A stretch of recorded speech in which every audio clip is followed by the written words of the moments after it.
Hey everyone, how's your Code Bar Fest going so far? Has anyone been to some of the other great workshops this week? Um, has anyone been to the CICD one? It looks a lot of fun. I saw we have someone here from Barcelona, which is really cool because the last time I was actually at Code Bar in person was at the Barcelona chapter. So that was fun. Were there any other great workshops the past 3 days that you all really liked? There's definitely a few familiar faces of people that I know went to some of the other ones. Oh yeah, and it's great. We have like a good group today. I'm James, and I'm here with my buddy Burhan. Hey Burhan. Hey guys, hope So you're doing good. so Burhan and I met actually a year ago over Instagram, and it's a funny story. I make YouTube videos, I teach coding online, I work on a lot of open source projects. And he just messaged me and he said, "Hey, I love what you're working on. Do you want to go to an online hackathon together?" And so that's how we met. And since then, we've been working on all sorts of cool stuff. And the topic of today's workshop is building with AI. So shipping web apps using AI to help you to write the code. And we're teaching this in a way that it's accessible to anyone at any level. And today you all will actually get to build, get to be building things. And it's really, really cool how easy it is. Wouldn't you say, Burhan? How easy? Yeah, it's like pretty smooth now as you guys could see my background, right? Where ideas begin. So the only thing limiting you is like your ideas now. That'll be Yeah, cool. and it's gotten way more accessible over the past couple of years while we've been playing with these. Totally.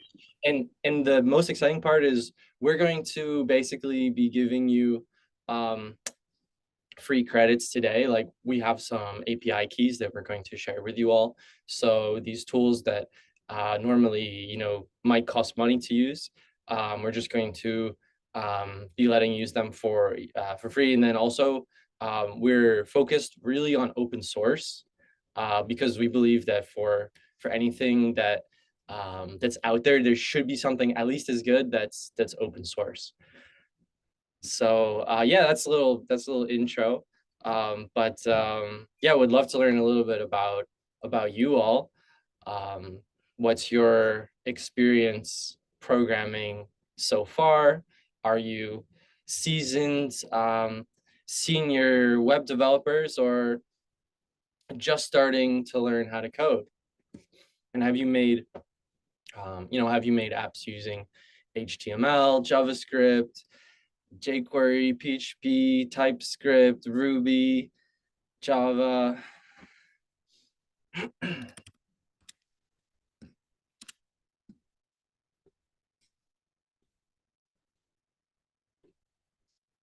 Let's see.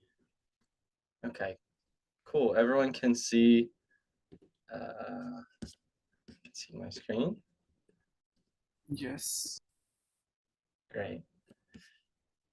So we have we have a Java addict from Eindhoven in the Netherlands, and we have mid-level backend developer, mainly in React for front end and Node Kotlin for the backend. All right, sounds like we have some real experience here. Um, Mid-level React and Java. Is Java Spring Boot? Um, Made Flask app and Java app during a coding boot camp. Cool. Tinkering with JavaScript and front end. Software engineer, TypeScript, Node.js, and React full stack. Python. What Python libraries do you use to make apps? And just finished coding school at the age of 42. Awesome. Learned C, C++, and Docker. Oh, Great. Yeah, those are all really good skills, even outside of web development. Junior front end, mostly React. Yeah, React is really, really popular. And it's so popular that when you're using AI tools, it tends to be the preferred framework. So, oh, we have more coming in still. Okay, HTML, CSS, Java, Python. Cool. Python, Fast API, React, Postgres. New encoding, learn HTML, CSS, JavaScript. Python libraries, code a lot with AI. Great. Anyone else here coding a lot with AI already? Student mainly Fast API, React, Node.js.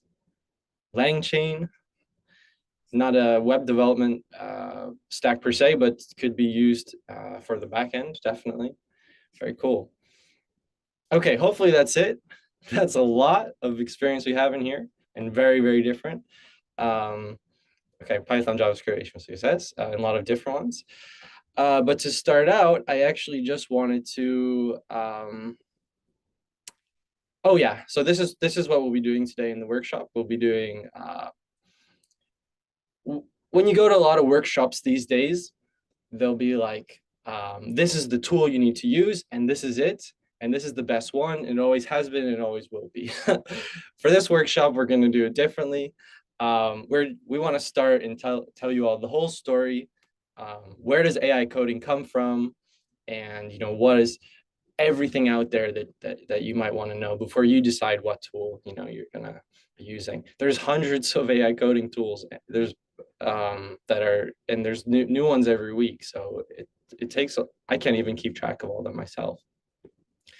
And then we'll be going through some, we'll be actually building together. But first, I actually wanted to, while we're talking about our experiences, I actually wanted to interview Burhan. And I wanted to ask you, because Burhan and I have really different experiences. I've been doing web development for 20 years. And I taught myself HTML and JavaScript using a website called W3 Schools. Has anyone used this? Yep. Yeah. And that was it at that time. And books. We had books. And I learned a lot from Burhan because he has learned to code, of course, using AI, because he started during that time. So Burhan, when was the time when you first decided? First of all, how old are you? Yeah, I'll start off with like you have 20 years of experience in like coding, and my age isn't even 20 yet. So How old are you? I'm 19. I'll be turning 20 in like a few months. Amazing. Yeah, And where do you live and where do you go to school? yeah. I'm from Pakistan and I'm studying computer science as my college major, and I'm in my sophomore year, my fourth semester. And I didn't have prior coding experience before college, but I did have interest in like coding stuff because of like my whole childhood has been me gaming and attached to computers. So I did have an interest, but I wasn't aware of coding at that moment. So the ChatGPT came out around just when you started studying, right? Yep, like right when I right when I joined. Had you tried coding before that? Not before ChatGPT. Yeah, Okay. And yeah. so how did you start learning how to code? Right. So like our courses started with C programming language, right? And then we had, first of all, I was obviously using like trying to solve each assignment in that with like investing time and like solving them. But Mm. then we excelled to like C++, and so like it kept changing, right? So it like it was more of a transition between different languages, and then AI obviously helps you in learning stuff quickly, as I would say it. So it definitely helped me during my assignments and homeworks. Yeah, that's how I picked it up. Okay. And do you notice how many of your classmates using AI, and what kind of tools are they using? Right. Now that it's more complicated, not necessarily complicated, more easier, like with tools like Cursor. But previously we had just ChatGPT, right? And now we Mhm. have Cursor, we have Bolt, we have Lovable, like tons of different tools for coding. Most of my classmates are still loyal to ChatGPT. Oh, really? And yeah, so like it's definitely interesting to see that But people, also interesting. So ChatGPT is actually bigger for coding than Claude in. yeah, in my college, yeah, definitely. Okay. And do you have any advice for people who are just starting to learn how to code now? I would just say it's all trial and error. So you gotta try it. You will encounter errors. You have to understand them and then solve them. Yeah, Agreed. All right. Thank you for the interview. of Now we'll go course. to the next bit. Oh yeah, so we work together. We are not like really a company, but we're just a group of friends, me and Burhan and our friend Akhilesh and Victor and Omar. We all met online the same way, just hitting each other up in the DMs and saying, "Hey, I love what you're working on. Want to write some code together." And what brings us together is basically we're just really excited about the ability of AI tools to like give you a little bit more leverage while you're coding. For some projects, it might just be like a little boost, like a little autocomplete, or for other projects, there's tools where you can like just almost write the whole thing end to end using AI, and you don't even need to know coding. And so we're we're just like it's just like a little fun group that and we have a Discord server, and we've worked on different projects. We have one that's sort of like a main project that we work on that's an AI code editor. But the main thing is everything completely open source, totally inclusive. You whatever your experience level is, you're welcome to get in and hack with us on a project. Okay, so this is um, this is really interesting now because it's 2025 and the past 3 years have just like flown by, right? I mean, I remember when ChatGPT came out. It doesn't feel like it was um, 2.5 years ago, um, but at that time, we can even go back, another year. Before then, there was the first LLM that was trained for writing code, and that was called OpenAI Codex. Really similar to GPT-3, they just trained it on a lot of code, and that was in July of 2021. I wasn't really paying attention then, but if you go back and you read this paper that was put out by the researchers it's called something like evaluating LLMs trained on code. They sort of talk about a lot of stuff. Um, they sort of talk about a lot of stuff that predicts all of this that's going to happen. Um, not they're not saying they're just showing in this paper. They're not saying the specifics. They're just showing this paper that LLMs actually can write code, and that was sort of the first time that was shown, and it's really cool. Then later, there were a couple demos, but nothing big from that. Then later that year, GitHub Copilot came out. I remember trying it for the first time. It was super slow for me, and I put it back in the closet.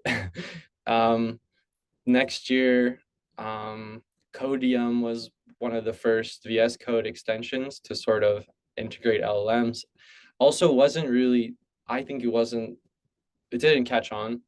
Um, but then GPT 3.5 came out in 2022, and that's sort of where things started to change, to pick up. And that's when I first started using AI for coding, and I was like, oh wow, like I can write a lot of JavaScript with this. Um, and so I started using it for, just a little weekend project I had. In 2023, that's where things started. This was like the biggest year for AI coding. You had Cursor, and keep in mind, everything up to now was closed source LLMs.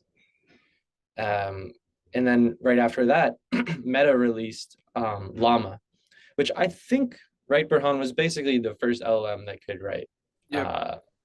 code. Open source. There's open source one that could write code, and that's a big accomplishment. It's really great that they made it open source. And when we say open source for an LLM, what we mean is not the code, but an LLM is just a bunch of matrices with numbers in them. And so if you make those publicly available, you can run the LLM on any computer you have without a connection to the internet. That year, Aider was released, which is it's not widely popular still, but it's very it was the first, I think, was the first effective AI agent for writing code. It's a command line tool, and it's open source as well. You can run it on your computer, and it can read multiple files and write code to multiple files. So really cool. I mean, limited, but also completely open source and useful, and very useful. And then at the end of that year was V0, obviously completely blew up on Twitter. And Replit started they had already been putting AI into their stuff, but then they really started embracing AI and even releasing open source coding LLM of their own. Let's go. Okay, so 2024, last year, Claude 3.5 came out, which was, why is that important? Because until then, GPT was basically the reigning champion when it came to writing code. And then this showed that another company could actually make an LLM that is even better. I actually use Claude when I use both, but when I use Claude, I noticed that it solves things that GPT doesn't solve. So that was kind of a changing of the tides. And Bolt came out, which is, I think Burhan and I really like Bolt, right? We think it's maybe one of the easiest to use. For sure. Like to get started, it's like perfect. And Windsurf came out, competitor to Cursor, from actually made by Codium, the same Codium that released the early VS Code extension. And then in 2025, there was we started seeing the first stuff from outside the US blowing up, which was DeepSeek and Trey, which is actually made by ByteDance, which is the same company that makes TikTok. They even released a competitor to Cursor. So every year things have just gotten more and more interesting. Looking back at this, it's just really interesting to imagine, like, what will the next 5 years look like for AI coding. It's definitely not going to take away the profession of coding. There's no need to worry about that. It's going to help you, and it's going to be something fun to play with. So for the next part, I actually forget what was on my next slide. Oh yeah, for the next part, but this is perfect because I thought it'd be fun to sort of, let's play a game, and between all of us, let's see how many AI coding tools that we can think of. Do we just type in the chat? Yeah, for sure. But Burhan, you're not eligible to win this one. You know, I was gonna name all 150. We have the answers. We have a list of over 100 of them. Let's see how many we can think of between all of us. Okay, cool. So GitHub Copilot, that's the original. Tab9 for auto completion. Yeah, Tab9 is an extension that allows you to, like, add different LLMs in your editor specifically for auto completion. Leonardo AI. Have you heard of that one, Burhan? No, I just searched it up. Neither. That sounds interesting. Replit. Yeah, I use Replit.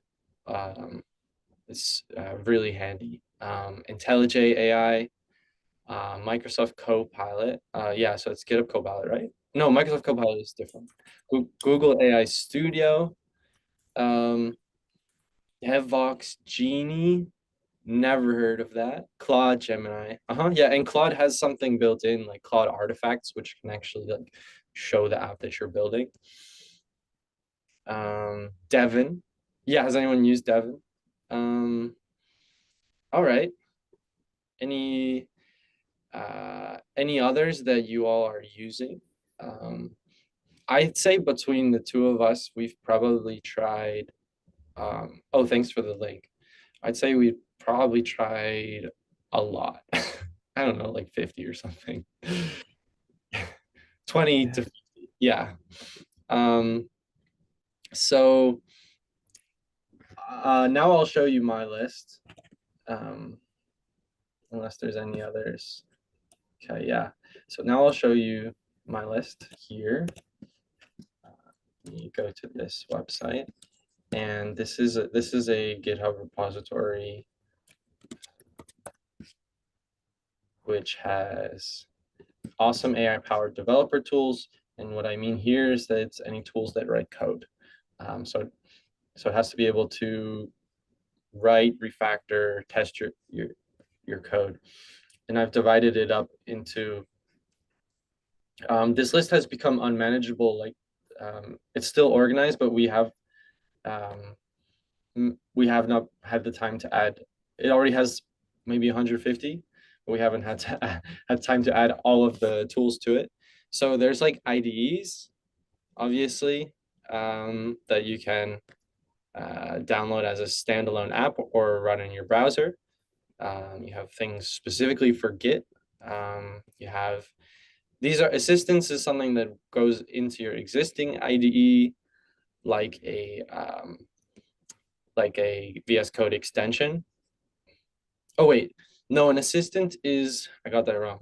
So these are like the IDE extensions here. But the assistants are more like you can it's like it's like a chat. It's basically a chat bot that can help you to write code, basically, sort of like Claude or ChatGPT, but it's not a complete IDE that will allow you to also write code in your normal way that you'd write code. So that's what I mean by like an assistant, like a web-based assistant, IDE extension. There's command line tools. Let's see. We have, yeah, more tools just for writing command line commands like bash. And then these are tools that are supposed to be able to write entire applications by themselves. Oftentimes they fall short of that, which we can talk about more. These are AI tools where you just make a pull request in your GitHub repository, and then the AI agent just runs off that and then comes back to you with a solution which you can then approve if it's correct. So it works through the GitHub pull request pages. App generators, which is mostly what we're going to focus on today. These are ones for like making visual apps that you can see right away what you're building. And UI generators is the same, except it's basically just front end, whereas an app generator is like full stack. And these ones, I just snippet generators, writing documentation, so many, searching code and testing code. So that's just like an overview of how, that just gives you an idea of like how many different tools there are. Now we can narrow that down really quickly, actually, because, oh, does someone have the hand raised? Yeah, sorry, I didn't see that. Was your hand raised for a while? No, it's okay, James. I think as you're doing it, I thought just quickly remind you, maybe it'd be good for you to send us the link in there so we can get access to it. Of course. Yeah. Actually, someone just did. Someone has shared it. Thank you for reminding me. I'll do it next time. Thank you. Yeah. And if you just a reminder, if you want to, it's kind of like a wiki except for, you know, we approve everything. So if you want to make a pull request, you can, well, first what you would do is you would clone it here. By the way, your hand is still raised. Did you have something else? No, it's okay. Sorry, I'll put it down now. Okay. If you wanted to to add something, you would just hit a fork, and then you can change your version. You can make a PR, which will add it back into ours. So, where was I going with this? So, oh yeah, I was talking about, so there's a lot of tools. We can actually narrow that down pretty fast if we're looking for tools that one, work really well, and two, are open source, and that you can get started, you know, with very limited coding experience. And so, yeah, those are the tools that we're going to focus on in this workshop, and we're going to let everyone try them. So we're going to do two tools today. We're going to show how to use two different AI coding tools today. The first one is really the most accessible, we think, and it's open source. We've made very small, Burhan has made small contributions to that one. And we've hosted it, we've put it up for free, a hosted version. And then the second one is a little more, slightly more advanced, but still beginner level tool that we wrote a lot of code for. And that's more, a little more capable. And they're both open source free tools. So yeah, Burhan, if you could start out with just like a quick demo of, if you could share your screen and just first show us a quick demo before going through the details, that would be really, really nice.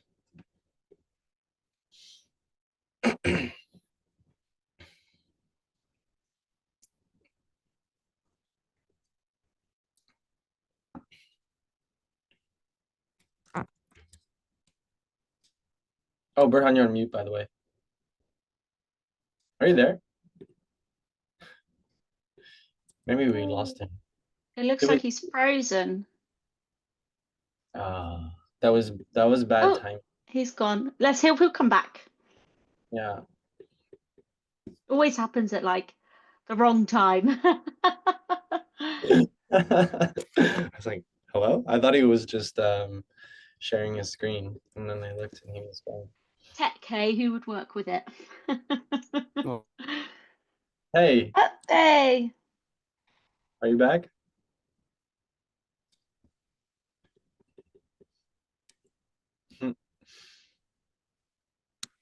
Well, are you back, Burhan? Can you hear us?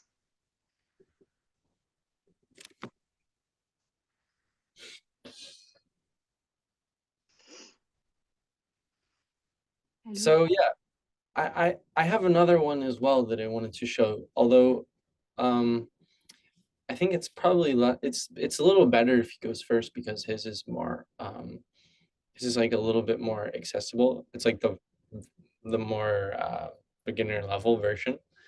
But I can get, oh, Burhan. Oh, hey You're back. guys, I'm sorry. My internet. Oh, so do I start? Yeah, please. Okay. You guys can see the screen, right? Oh, yeah, but first show the demo real quick. I just built this like in the morning, and this would actually help us understand once we go through this, the sides would actually make more sense. So For reference, this is bolt.diy. Most of you guys might have heard of bolt.new. It's actually an open source version of bolt.new. Bolt.new itself is also open source, but it's not maintained, unlike bolt.diy, which is more flexible in the sense that you could use and pair up like tons of LLMs with it, as you guys could see. You could use Anthropic, you could use Cadastral, you could use OpenRouter, or you could use like tons of stuff, like right in your browser. And for this demo, we'll be using Anthropic's Claude 3.7 Sonnet. And yeah, I just I just gave it a prompt. I just said build an aquarium. So the reason that I chose a prompt that was this general is because how the AI agent categorizes the prompt into building something like this that you guys could see. If I click on add fish, it actually adds the fish. If I click on add food, it actually drops the food and fish eats it and then it gets bigger. Just So by all me. you did was you prompted this tool with 3 words, Yeah, build an aquarium. Yeah, that's and what I'm saying. it wrote how much code? It wrote like this amount of code. That's Wow. like Okay. almost 9-10 files. Yeah. So we could also see the thought process of it. It says I'll create an interactive aquarium simulation using HTML canvas, and JavaScript. This would be a visually appealing web application, your fish swim, and then it came up with the feature itself. It uses Swipe to set up the project for the front end, and then for the aquarium canvas, it uses these files, HTML, CSS, and yeah. So it actually added interactive elements like adding the fish, feeding them, and also the toggle bubble button. Because I didn't prompt it with anything, right? I just said build an aquarium, and it came up with this. Yeah, it actually built that in less than 15 seconds. We could, wait, you know what? We could actually try it, and So I bet people probably want to try this already, right? So I right. put in the link. I put in the link in the chat, and I will make I will share also a API key with everyone. If you don't have an API key for Claude, Burhan will show how to yeah, if you don't have an API key for Claude. And I don't know if this API key will work if everyone uses it at the same time. We'll But figure it out. let's just try it. And I think I think it can work. So I'll put that in a second so everyone can give it a shot. Anyways, you can continue. Okay. So yeah, the setup is pretty simple. You guys go to this website that's shared to you guys in the chat, and you gotta select Anthropic from the bar top-down menu, and then select Anthropic, and then we'll be using the latest Claude's 3.7 Sonnet, which came out last week, right? And Yeah. it's pretty good, and it writes very neat code. So once we select Claude 3.7 Sonnet, we should see that the Anthropic API key is in set. So all you gotta do is like click on the edit API key and then paste the API key that James has provided you guys with, and then just hit enter. Once you guys are able to do that, it's like you guys could take it on from there. Okay, I'm making the API key right now, and I'm pasting it here in the chat. So I'll disable this sometime after the workshop, maybe in a few days, so everyone gets a chance to try it. It's also easy to set up on your own, but you do need a credit card, and that's just if you do get this, you're not paying for the tool, you're only paying for the use of the LLM, which is very cheap. It's just cents, you know. Yeah.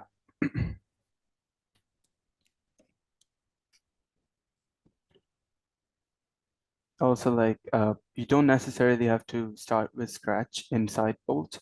You could import any existing project that you have, or just clone it from GitHub inside the whole platform. So So a let's see. couple of questions. Someone says, how do you choose which model to use? Right. So yeah, you guys might have to refresh it if you guys don't see this bar. It takes time to load. So just give it a second, refresh it. You guys will be able to see it. And someone says, so does bolt.diy work like something to help improve the prompts and have an IDE work space for the code to run? That's a good question. So bolt.diy would basically be, it's actually using uh, web previews. Like it's storing, it's working everything inside your local browser history. Like it would store the files in the browser's local storage, and it will run everything locally, right?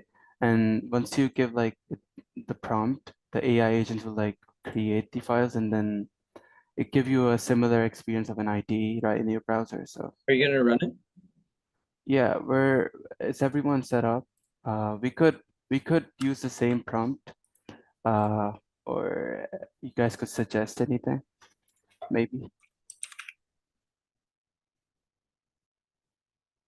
Sure, yeah. Anyone can suggest something.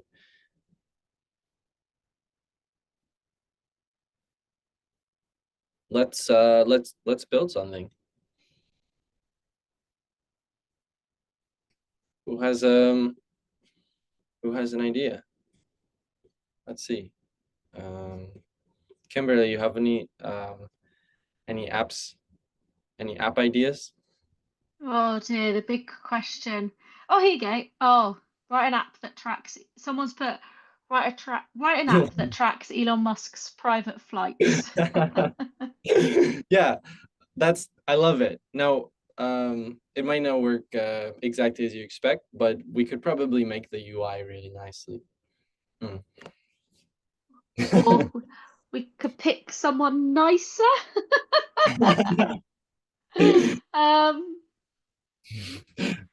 Unless we're going to use it to interrogate him and trash him, then yeah, let's do it. Well, just by popularity, this one already has a lot There's a of. lot of laughing emojis to it. Yeah, We we can can, estimate the carbon emissions. That's a good idea. yeah, that's great. I love that. Yeah, I like that. I like that one. That rather than just track the flights, like the carbon emissions. Yeah, that's good. Okay.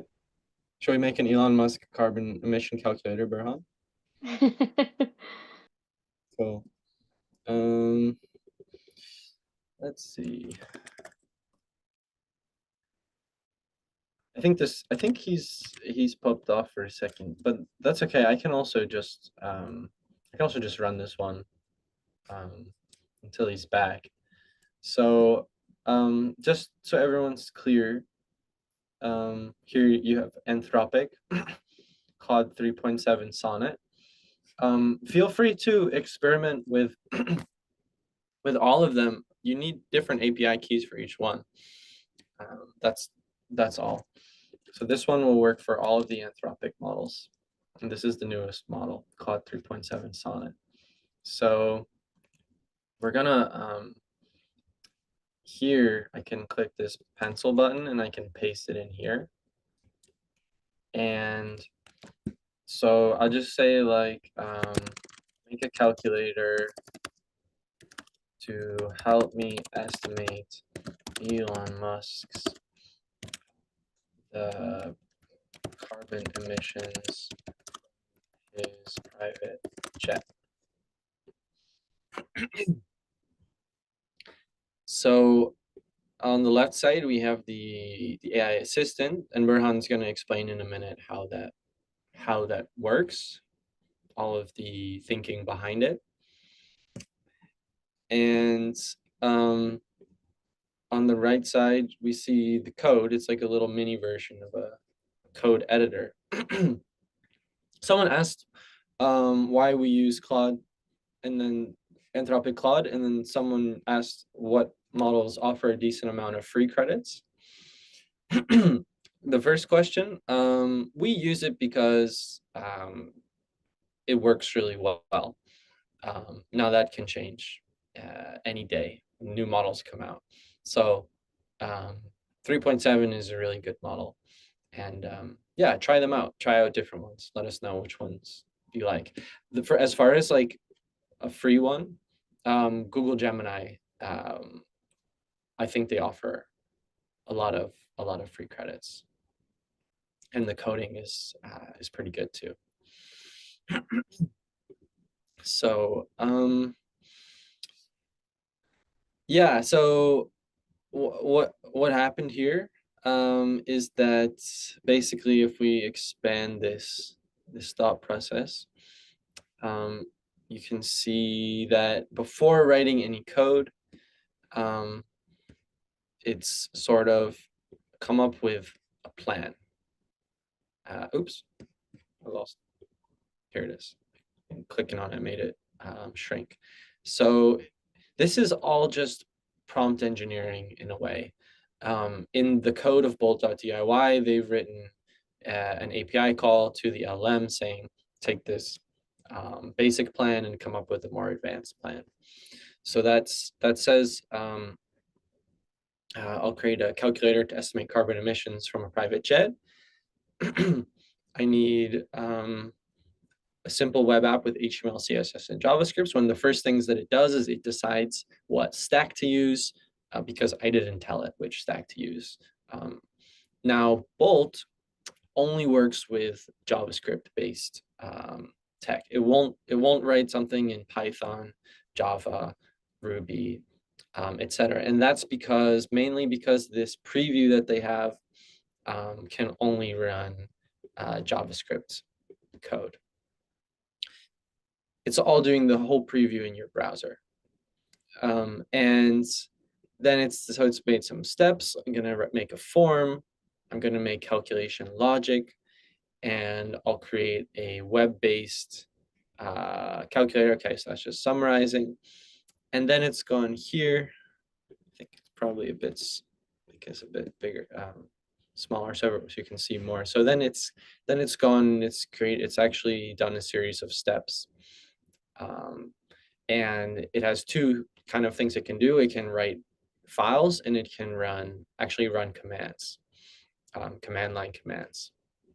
So if you were making a React JavaScript application, for those who do, one of the first things that you need to do is you need to have like a package.json type file in your application, which keeps track of all the dependencies. And I actually do not know how I just closed that. I think I just need to click on this again. There it is. So here, so then it would go, and then here it goes and one by one writes each of these files. So the index.html, the style.css, and the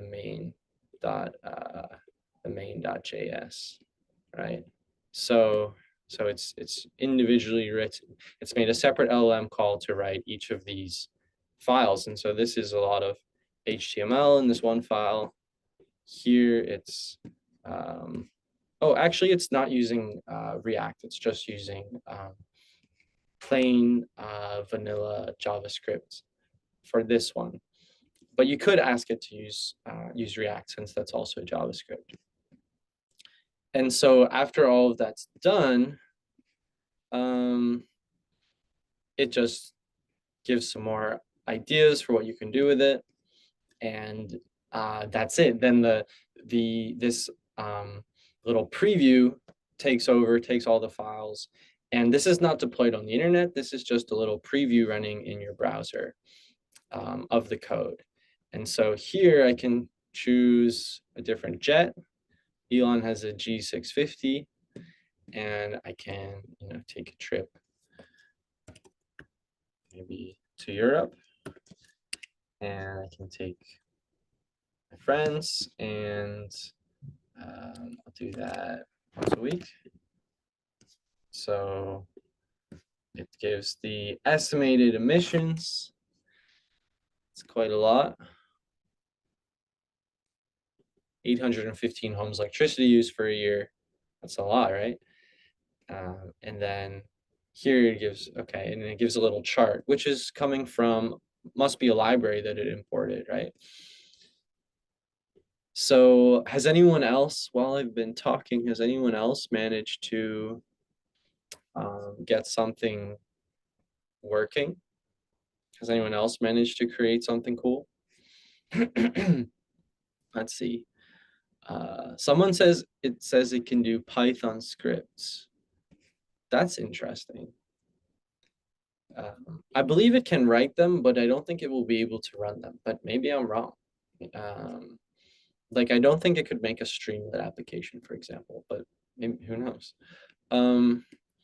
Yeah, I'd love to see someone else try it out. So it's not just me. Is anyone else?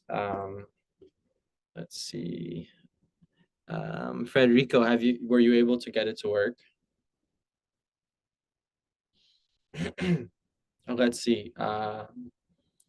Kun, were you able to make something? I got the API key wrong, so I kind of had to redo it. It copied your name when I copied it off here. So Oh, really? yeah, I just edited it to put in, so I'm gonna try again. Okay. Okay, Lionel did the same prompt. How was it different than the one I made, Lionel? And Suhail got some errors. So you got build a money expense tracker app with dash. That was your prompt. Build a money expense tracker app with dashboard and cards using minimalistic UI. Suhail, would you want to share your screen actually? Oh, either way, would you want to share your screen actually? It would be cool to see the one that you made. Cool, yeah, I'll stop mine. And I think, Kimberly, can you share your screen? Can I share my screen? No, can Suhail share his screen? Will it allow that? Yeah. It should be that all participants can do it. Oh, hey, Burhan, welcome back. Thank Yeah, there I'm you go. sorry. No worries. I'll let you do my demo. How's that?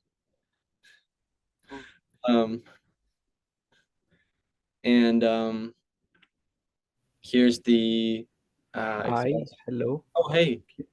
Hi, okay. Can you hear me? I hope Yeah. it's clear. Yes, hi. Thank you for the opportunity. So, yeah, this is what I gave as a prompt. Uh-huh. And for a while, it was struggling with something. I don't know why it was giving this preview error, React not defined. Oh, interesting. Okay, React Yeah. not defined. Okay. So I just then there was a pop-up asking like, would you like to, fix this error? And I kept retrying, and then it apparently did it in its third try for some reason. How many times did you have to retry before it worked for you? I think the fix button didn't work. Like it kept. So I just copied my own prompt and retyped it over here, and then it kind of worked on its own. So I'm not sure. I haven't checked the functionality, but it looks like it is working in a way. So yeah, so this seems pretty neat. It does work. That's too much for food, but yeah. So that's pretty interesting. Can you see yourself using this for something in real life? Or like, is this an app that you would want to build, or can you see something for an app that you really want to build? I mean, it is something I would want to build. It's definitely going to help me learn further more about, how the coding is going to work, because I want to explore this web development side. So maybe because of that, this might be helpful. And it's teaching in React as well. So, and one of the members has said it can do Python. So maybe it can do Next.js. So that would be something more helpful, I believe. Yeah, it can do Next.js. Do you use mostly Python or JavaScript normally? I'm actually in web development. I'm very, I just use JavaScript, HTML, CSS, along with Python for the front end. This is what I have worked with. React, I'm very new to React. I'm not profound in React yet. So that would be my next move, I believe. But yeah, this will definitely help out. So this is nice, I guess. Yeah, nice. Thank you so much for sharing. Thank you, guys. Thank you. So someone had mentioned that it's kind of hard to deploy directly from here. It's not like Replit or something where you can directly Burhan, do you want to share your screen again? It's not like Replit where you can just directly ship something to internet, but there is a way that you can actually there's a pretty simple way you can just download the code and then you can upload that to a website like Netlify.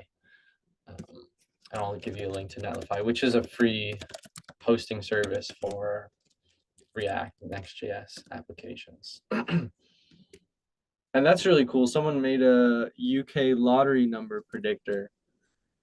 So if you get rich off of that, I hope that we at least get some cut out of that, please.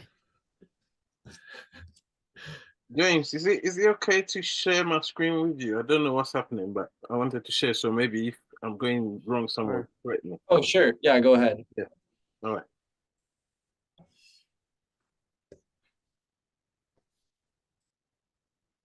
Okay, coming up. Do it again. Okay. Just 1 minute.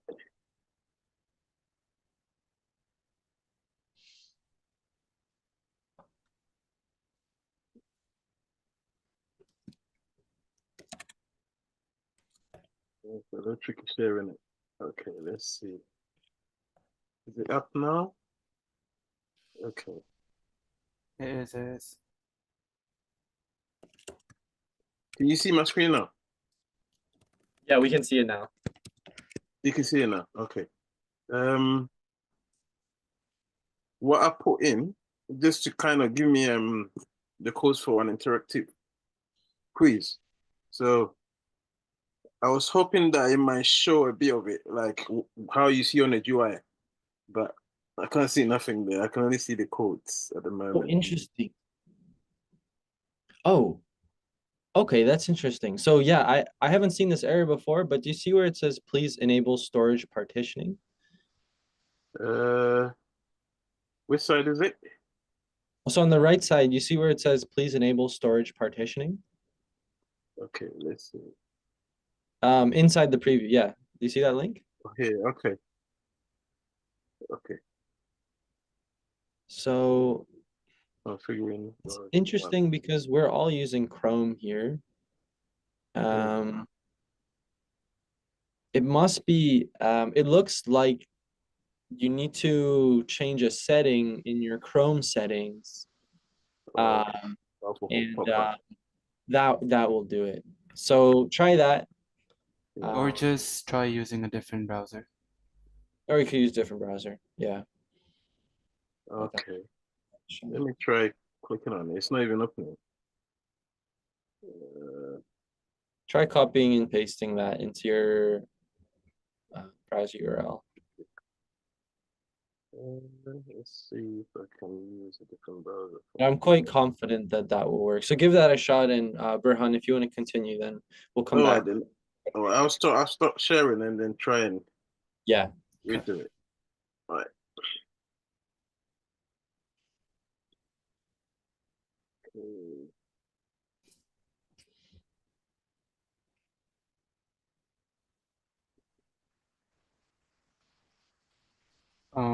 Yeah, patience. That might actually be because of the rate limiting, because everyone's using the API key. You might want to retry and it would work. Okay, yeah. I'll stop sharing now. Is it okay? Another thing you could do, patience, if we think that we're being rate limited, because I did give this API key to 20 people in the chat, is you can change the model to 3.5, which should have a different rate limit. Yeah. Let me share my screen. Should we just get to like the underlying concept of how it actually works? Please. Okay. So we're using Bolt, and what actually is Bolt? Bolt is an open source web app builder that works locally, and you could pair up any LLM with it. And the question is, why would you want to use Bolt? instead of tons of other AI builders that James has showed us, like in the GitHub repository.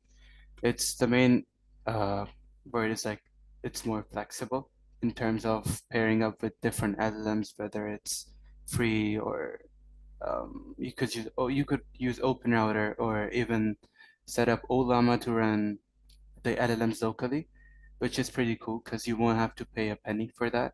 And this gives you a flexibility when you use Bolt.diy in comparison to Bolt.new, which is like the paid version of Bolt, in which you have to pay. But in Bolt.diy, you could run everything locally and you don't have to pay anything. So it does give you an edge. So that's why we're using Bolt.diy. And how does it work? So this error actually leads to a different uh, page, which is this one. We'll get into a bit of concept. We'll keep it simple as it is. And the way it actually starts is like we get a user prompt, whatever you guys prompted, and then we have already selected a model for processing, right? We're using Claude 3.7 Sonnet.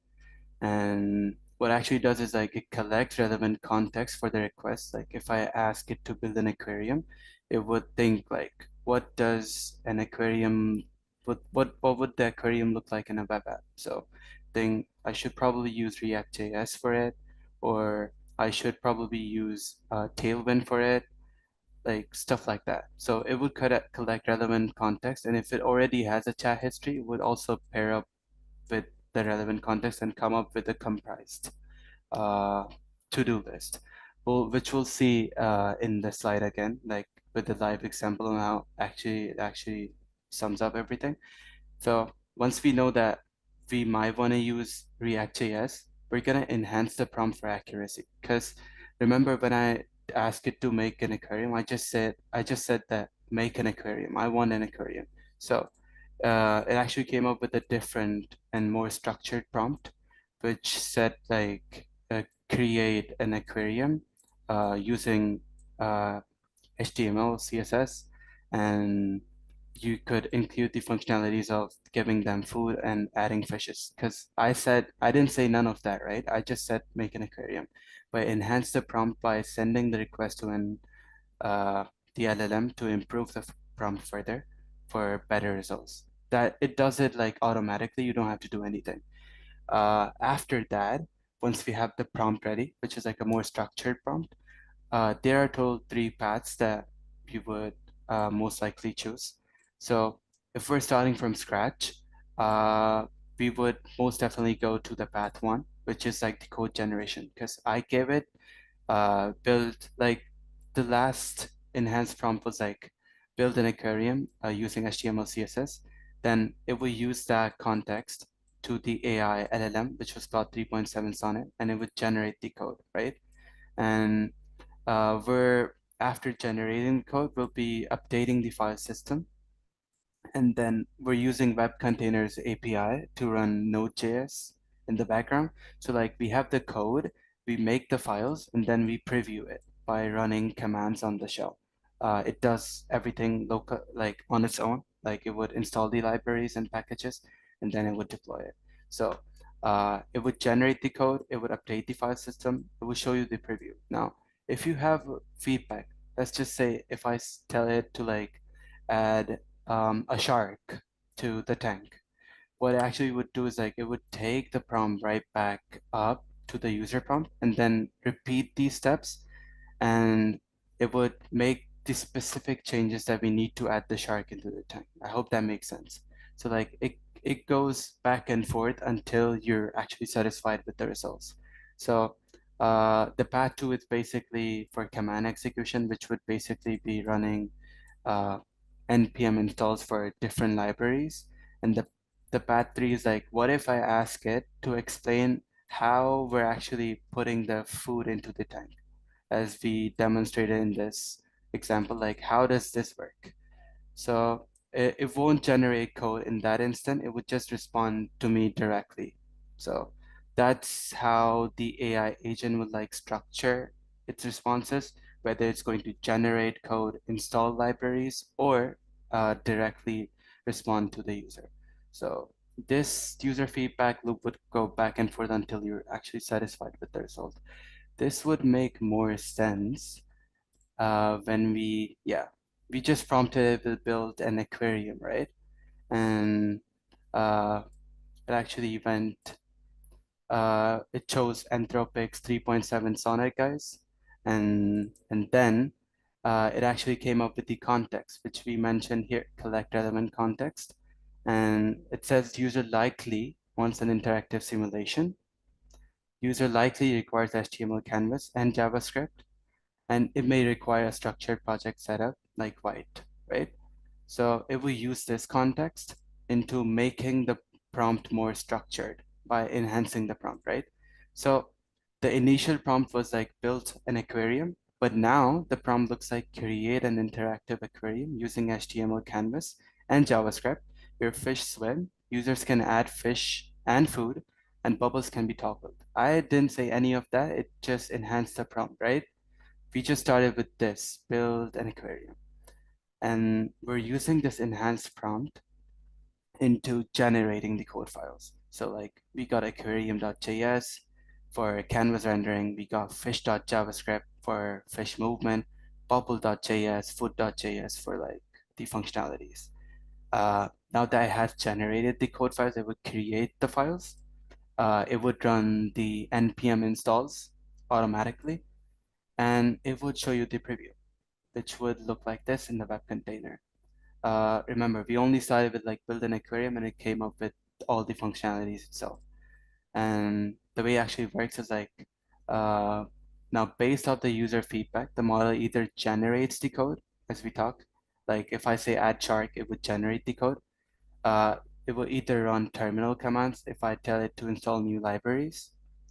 And if I just ask it, explain in which file you increase the fish count. So it would just respond to me without making any changes to the file, right? That's straightforward. And this would go back and forth until the user is satisfied.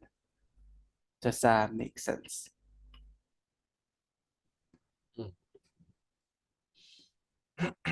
We're open for questions if you guys have any questions. Yeah, so basically we start with the prompt, we enhance the prompt, we generate the code, we run the code, and we preview it. And then it goes back and forth with the user feedback.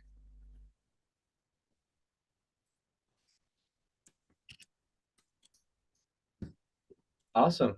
Thank you for that explanation. Of course. Well, I saw a few people manage to create cool things.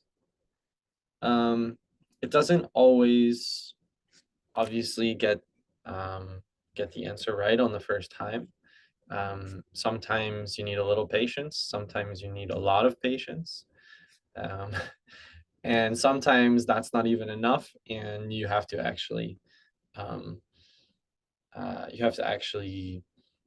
start thinking about it as a programmer by reading documentation, reading the logs, and trial and error yourself by writing code. Someone built a Spotify liked songs Yeah. directory. That's pretty cool. Yeah, and that's one area where it can get tricky. Can I share my screen? Sure. So let's see. So here we have a list of kind of the most common pitfalls when coding with AI. Now, these are not the mistakes made by you, but these are mistakes that are actually made by the AI. So for example, it might hallucinate or imagine that a file exists that doesn't exist. So it might import, because it's writing all these files separately, it might import one file incorrectly into another that it actually never created. That's a big one. Another big one is the libraries that it's using all have documentation somewhere on the internet, but that documentation may have been updated. The libraries may have been changed since the LLM was trained. Therefore, it doesn't. It'll often use outdated syntax or API calls. Especially with APIs, it often hallucinates things that don't exist. It might leave placeholders in the code. I think Bolt is probably pretty good with that, but sometimes it will leave a comment saying, come back to this later, or write this code later. And you obviously wanted to finish that. So yeah, sometimes the files might be mixed up. Occasionally it will make like actual programming errors. And those are the hardest. That doesn't happen commonly, but those can be the really hardest ones to fix. That's especially if you're doing something like something that's very like mathematically challenging, or if you're more doing algorithms, it can make mistakes in those algorithms. And then the general overall mistake is just I asked it to do something, but I wasn't super specific in what I wanted, and it took that idea and it created something completely different than what I was expecting. So this is sort of my list of things that I've. What do you think about that, Burhan? Is there anything else you've come across? Yeah, it's like as I said, like the best way to learn is like trial and error. And even when AI makes the mistakes, you actually get an opportunity to look at the code and see what's up. So that's pretty important too. Yeah, it is really important. And you notice there's a lot of similar tools to Bolt that don't show you the code, and none of those are as successful as Bolt. Because even when the AI is doing 99% of the work, yeah, you still want to be able to look and see what's happening under the hood. Totally. So let's move on to the second demo that we wanted to do today. Burhan, do you want to do this one as well, since I stole your fire from the first one? Nah, you're good, you're good. It actually makes sense, like transitioning from bolt.diy to deploying it, like because we were lacking the deployment part, right? And Yeah. this would fix that. So exactly. So let me talk about so this is a project that Bolt is a project that we really like and has been inspiring for us. Now Burhan and Akhilesh and Victor and Omar and I have been working on something even newer, which is also open source, and that's an open source project called Sandbox. So I'll put the link in the chat here as well. And so if anyone's used Replit before, you'll notice that this looks super familiar. Because it's an IDE in your web browser, and this project was originally, this sort of interface was originally created by someone else named Ishan, and he put this out on Twitter. He said, "Hey, I made an open source Replit." I saw it. I said, "That's awesome. I want to try it out."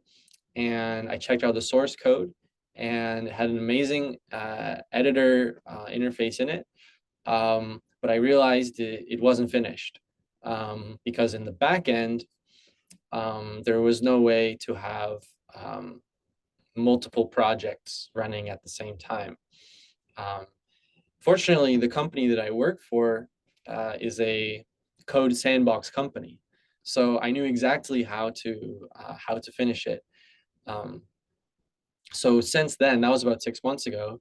Since then, we've added a bunch more features, including the AI coding assistant into this. And this is all from 6 people who've never met in person. Just we call a lot. We have a lot of calls. We chat, but we've never met in person. Just all of us working together on GitHub together. So this is when you first open Sandbox, you have this option to create a new project. Now we can add any templates into this because the backend here, when you create a new project, is actually creating a virtual machine, a Linux virtual machine, and that virtual machine can run any code. And the difference between Bolt and this, one big difference is that in Bolt, it's running the whole preview on your browser. This one is running in the server. So I want to do a Streamlit one because I think that's one that either doesn't work or doesn't work so well in Bolt. And Streamlit is a really nice library if you like building with Python. So I'll just call this Python demo. And so when I create this project, it's going to basically take the template, the Python template, the basic Python template that we have, and it's going to copy that into a new project. Now, this is pretty buggy. Even though we put a lot of work into it, there's a lot of bugs that we've run into and that we're still working on. So it's very much, I wouldn't say it's like something very stable. Actually it's taking a minute to load, isn't it? We did just test this, right, Burhan? You're Yep, muted. we did. We just tested an hour ago, right? Okay, yeah, that's Yeah. correct. Okay. Yeah, maybe that may just be a performance thing in the background. It just takes a few seconds to load up the project, so that's fine. So so here I'm in like an actual coding editor. I can open the files. I can look what's in main.py in the main Python. And I have the ability to, I can download this project, but I can also run it just like in Bolt directly in the browser, or really it's running it on a server in the backend, and then we're seeing that. So difference between this and Bolt would be that this link, if I copy it here,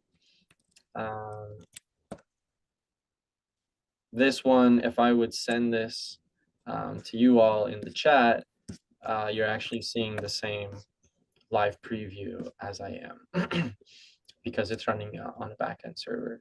And then here we have like a terminal. And this is also a little bit more powerful because here we can run any terminal command, and you can see like you can really you really have a whole temporary Linux computer, and that will be paused when I close the window, but then when I come back to the project, it'll come back. So the way that we use AI in this editor is we have two ways. We have like one where you just select some code and then you so here we have dark mode, light mode. It's actually got a little buggy in light mode, so I'm gonna put it in dark mode right now.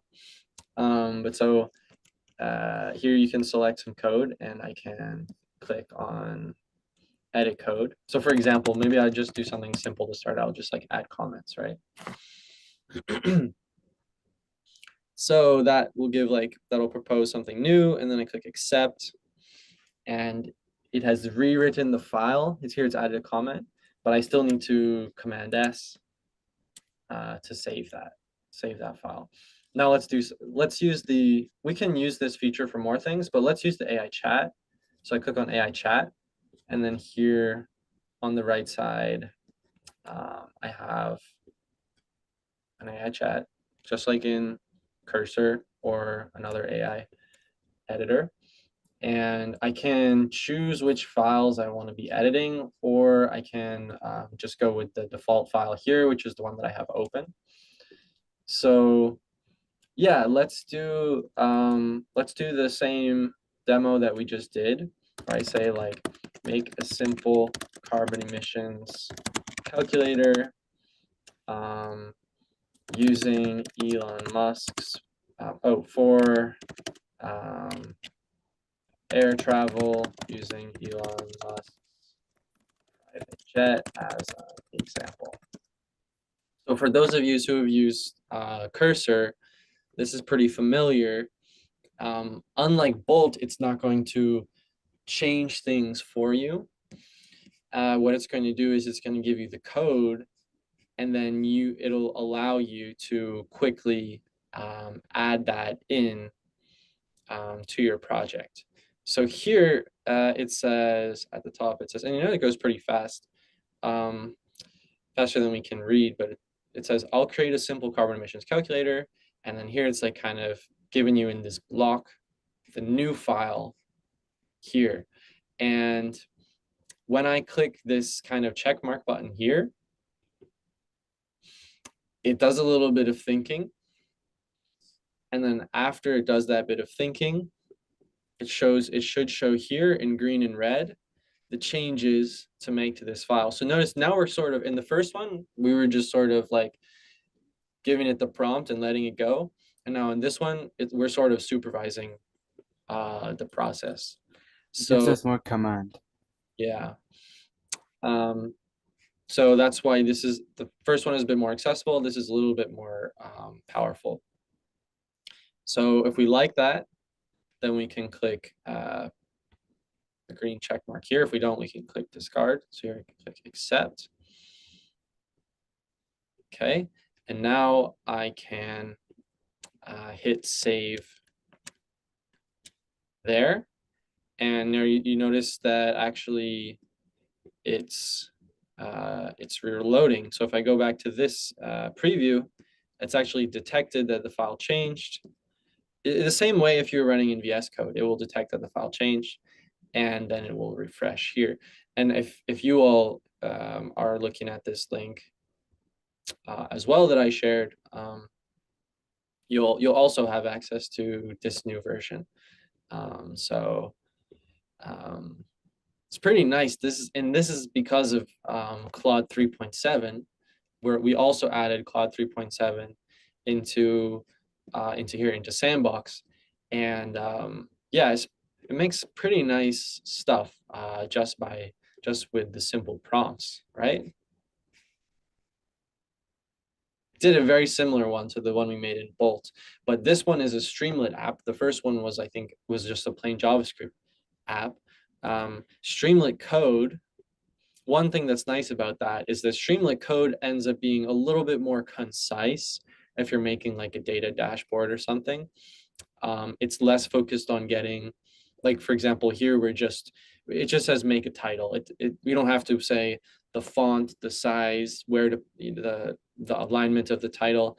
All of that is sort of just has some nice defaults in Streamlit that makes it look very okay if you're putting out a quick calculator. So we yeah. have a few questions. Oh yeah, sure.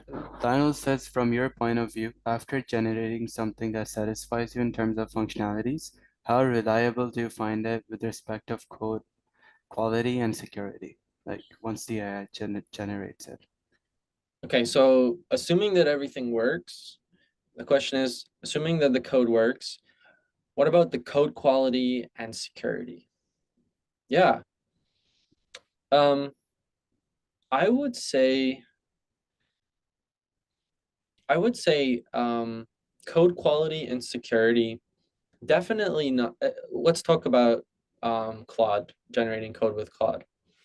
I'd say it's definitely not bad, the quality that it puts out, and often the security of the code. I wouldn't say, oh, it's terrible for that, but the downside is if you don't read the code and it generates a lot, as you can see very quickly, you might never know. You might never even notice that there's an issue in the code.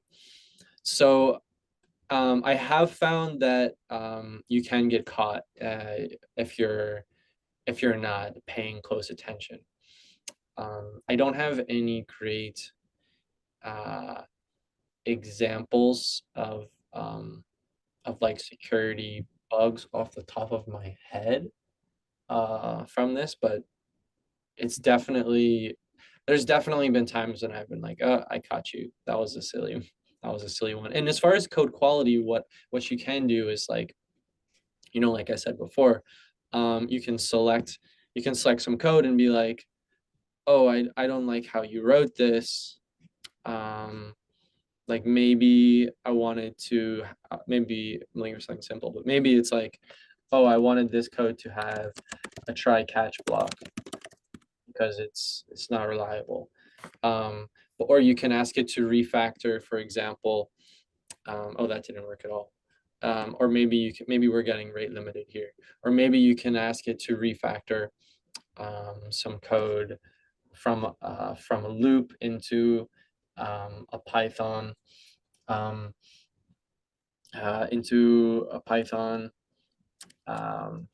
forgetting the word now. What's it called, Burhan, in Python when you do like a loop, but it's in one phrase? You know what I mean? For loop. No. A comprehension. So like you can Yeah. ask it if you like the way that it's written something, you can actually ask it to write it again in a nice way. And I do that all the time. I'm like, nah, that I don't like the quality. This doesn't feel right. Write it again. So it does really well with that, with refactoring. And CJ asks, are there any tools that do Django? I'm sure there are. Do you know, Burhan? Not at the top of my head, but yeah, I'm sure there are. Yeah, so for Django, we'll definitely add that in to this because here we have Streamlit, so Django would be similar. But we don't have that, and I don't use any. Probably most people are using Cursor for that, which you have to actually, download. But yeah, that's a great feedback. I mean, if you're interested in using this for Django, or if you're interested in contributing to add the Django template for us, yeah, just let me know. We have it kind of set up so that anyone can add. I'll show you the README real quick of this project, and I'll link to it. We're gonna send you links to both of these. Yeah, that's where open source comes in handy because if you want to change, you could literally just make the change. And yeah, you could build your own Django. So I would say, so here's the source code to Bolt. And then here's the source code to Sandbox. And so it could be easier, but it's actually pretty doable to add a custom template. And so these are templates we have now. But yeah, there's definitely nothing really stopping us from adding Django into this one. Otherwise, if you just want Cursor, yeah. Yeah, great, thanks. One last question. So he'll ask, what AI model is this running behind, which is Claude 3.7 Sonnet? Yeah. And is it still Claude? Yep. If so, is there no API credit limit for the user? And what tech stack is Sandbox built on? Yeah. So right now this is running on my credit card, which is fine. You all can use it for the time being. And we have gotten a lot of AWS credits as well, that we can actually use to run Claude on. So we'll be adding those in. So I won't be paying for it anymore. And basically, yeah, for the next few months, year, we want to keep this running for free. At least have it be very have a very accessible free version of this. And the tech stack, we do have rate limits though, so that's something that is always tricky. Claude, there's so much demand for Claude right now that sometimes you have to wait a couple seconds. What tech stack is Sandbox built using? Great question. Let's go to the README here that I just sent. So we should edit this right now, actually. So the front end is Next.js, Tailwind CSS, Shad CNUI, Clerk for the authentication.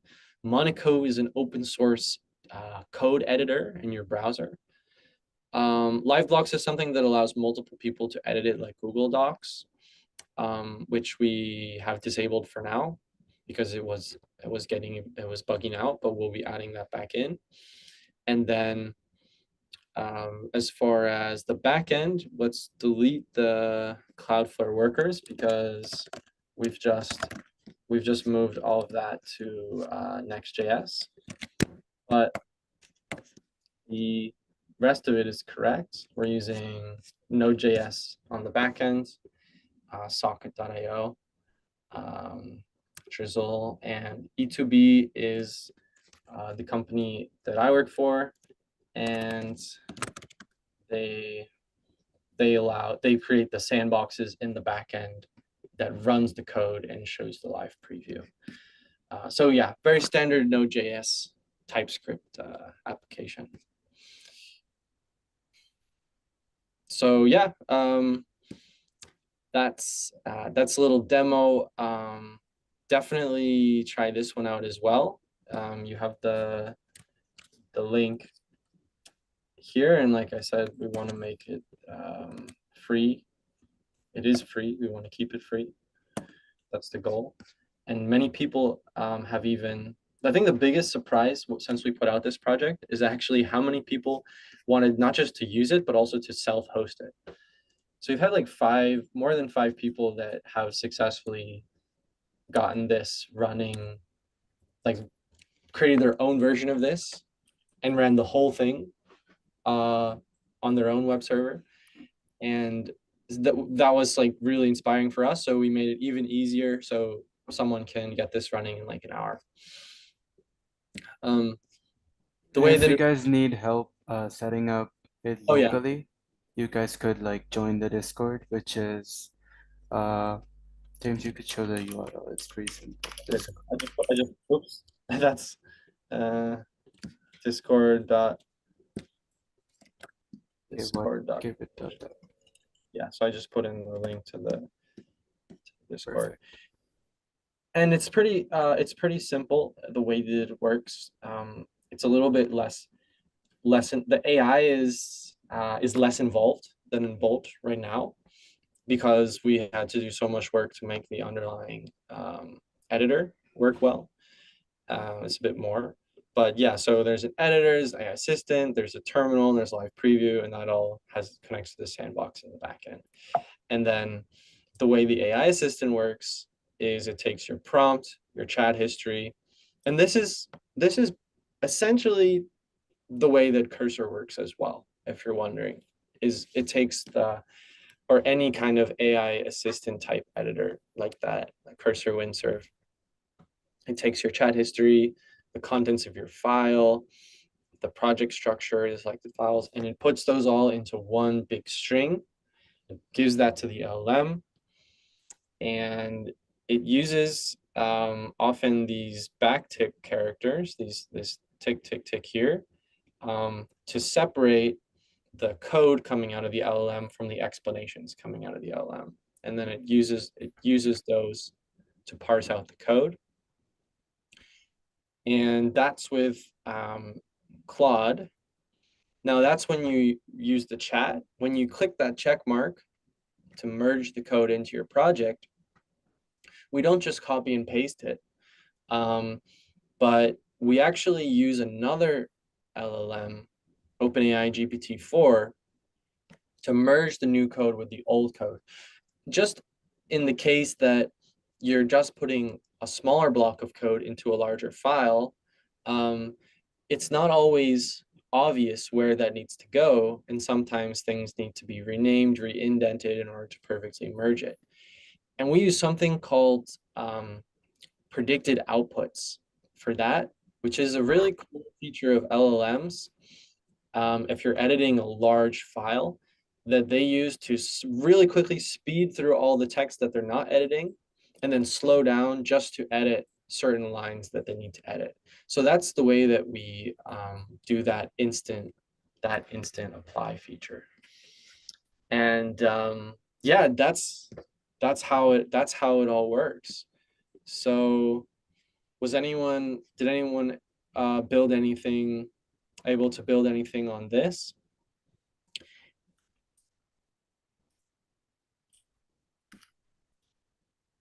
Any thoughts for that? We're going to, of course, let you all play around with it after the workshop, and I want to give you our contact information so that you can